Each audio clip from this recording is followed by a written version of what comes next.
perseverar em dias de provação?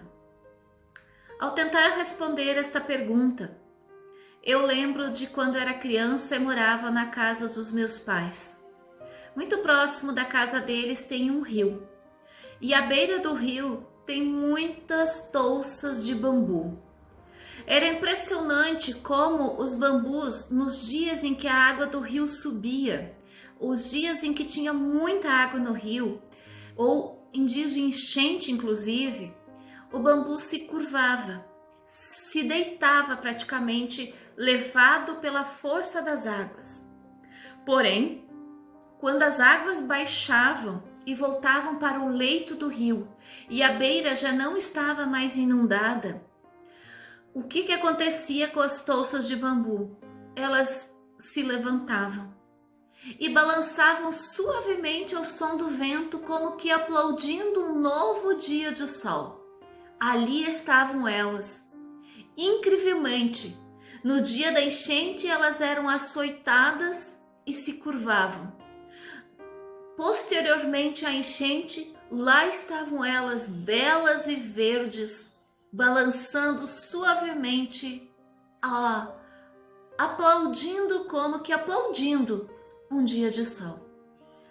Elas me mostraram como é possível na vida nós perseverarmos, nos curvarmos em oração nos dias difíceis e aplaudirmos e louvarmos a Deus nos dias bons. Também eu busquei na palavra de Deus inspiração.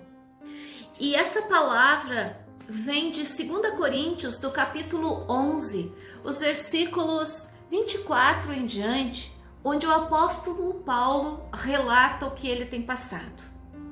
Paulo relata assim: 5 vezes recebi dos judeus 39 açoites.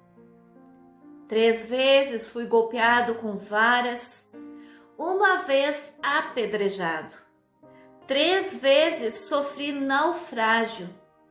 Passei 1 noite e 1 dia exposto à fúria do mar. Estive continuamente viajando de uma parte a outra. Enfrentei perigos nos rios, perigos de assaltos, perigos dos meus compatriotas, perigos dos gentios, perigos na cidade, perigos no deserto, perigos no mar e perigos de falsos irmãos. Trabalhei arduamente.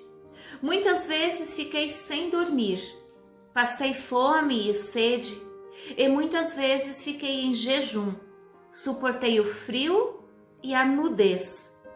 Além disso, enfrento diariamente uma pressão interior, a saber, a minha preocupação com todas as igrejas.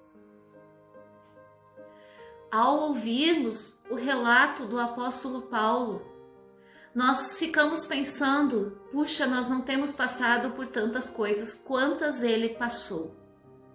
E ele, no final da vida, ele diz assim: combati o bom combate, completei a carreira e guardei a fé. Mas o que aconteceu para que ele chegasse a este ponto?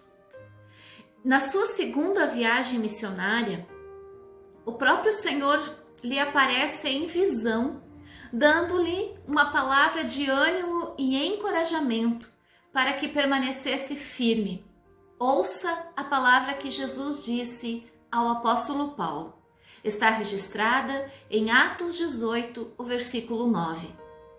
Certa noite o Senhor falou a Paulo em visão: não tenha medo, continue falando e não fique calado.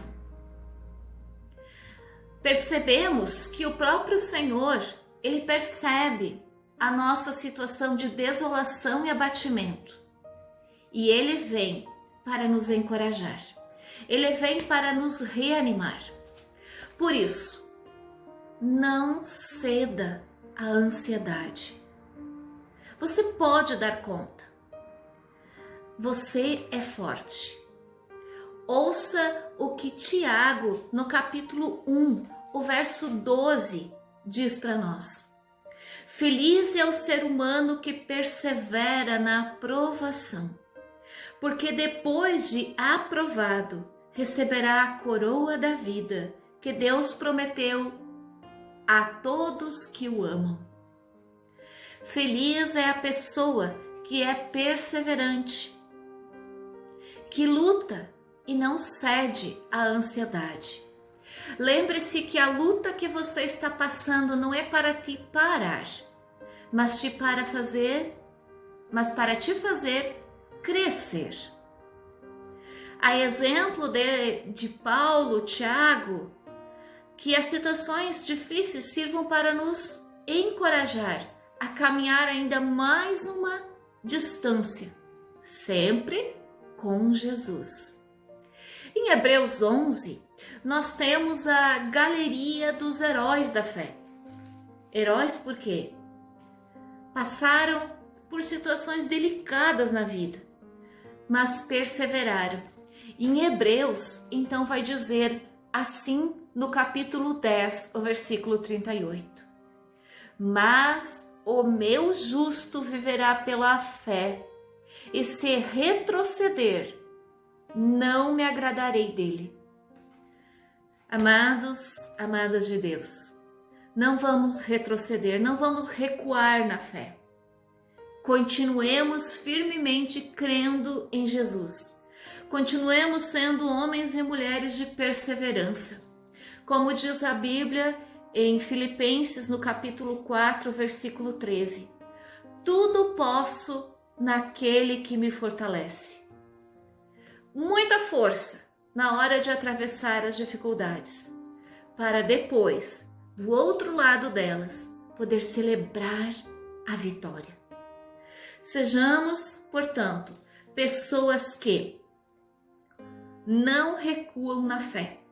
Segundo, pessoas que são perseverantes. E terceiro, pessoas que lembram que tudo podem naquele que as fortalece, que é o Senhor Jesus. Siga confiante. Temos um Deus que nos ama e está cuidando de nós. Que Deus te abençoe.